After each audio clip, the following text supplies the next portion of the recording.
Hello everybody, and as you've probably guessed it, I'm here to talk to you guys about my opinion on the Call of Duty Ghosts multiplayer review. I'm going to go through some of the things that they mentioned, some of the things that caught my eye more than others, and just talk about what I made of the whole thing and how I think this is all going to go down when the game is actually released. So let's first talk about prestiging and character customization, class customization in Call of Duty Ghosts. So the way that they explained it is that when it comes to prestiging, you have 10 soldiers that you can create, and each of those soldiers prestige one time, equaling a total of 10 prestiges. So I thought it was kind of weird because it's like you could just make each soldier be the exact same. Like I could have an SMG soldier all the way through. It's not necessarily going to be a sniper guy, a shotgun guy, and assault rifle guy. I mean, I guess it could, but you could just have like SMG soldier dudes, right?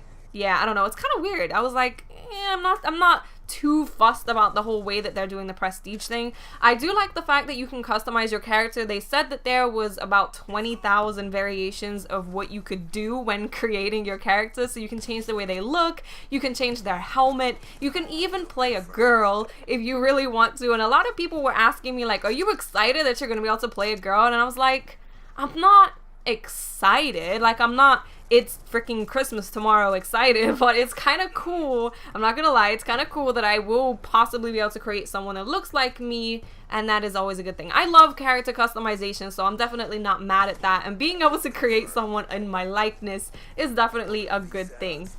Now, when it comes to creating your class, to customizing your class, they're going to be keeping something that is similar to the Pick 10 system in Black Ops 2, but you're going to have a certain amount of points to use on a gun, a certain amount of points to use on a secondary, and perks.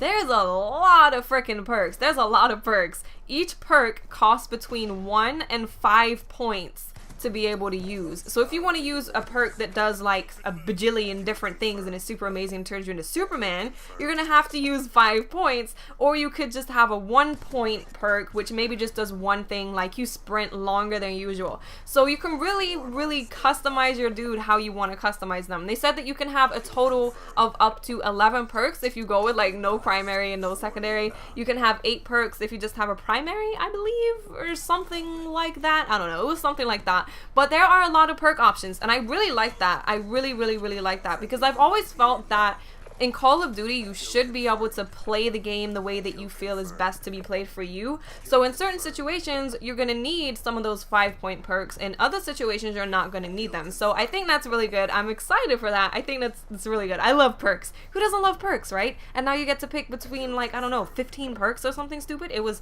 a stupid amount of perks. Moving on to kill streaks, they're introducing 20 new kill streaks in Call of Duty Ghosts, which is exciting. I love having a wide variety of kill streaks. The one issue that I took with Modern Warfare 3, and this is actually something that they did talk about in the reveal, is that there was a lot of air support. Like most of the assault streaks, think about it, the Pavlo, the AC-130, the helicopter, a lot of, the freaking Osprey gunner, all of them were in the freaking air. So if the enemy team had stuff to shoot that down, you basically got absolutely nothing for getting your kill streaks because they instantly got shot down.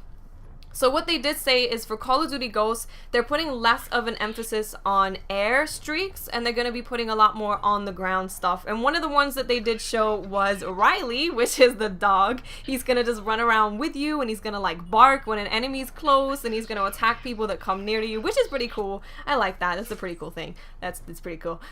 And they also said that the UAV is not going to be something that you just call and it goes into the air anymore. It's going to actually be on the ground. Like, I'm not really sure how that's gonna work. Like, they said that you have to be a little more tactical about where you call it in and try and hide it on the map somewhere. So that's interesting. I'm interested to see how that will work out. That would actually mean that in the beginning of the game, people aren't gonna really need to use Ghost, maybe? We'll see how that works out. But yeah, I'm always in favor of more kill streaks. Always. I think more kill streaks are always good. Now moving on to game modes, they did mention that they're going to be introducing quite a lot of new game modes, and the one that I think they focused on the most, and probably the one that I'm most excited for, is called Cranked. Basically, it's team deathmatch, but every time you kill somebody, you have a 30-second timer of where you have to kill another person, or you blow up. Now, I really like this because my one issue with Team Deathmatch is that it's very slow a lot of the time, it's very campy,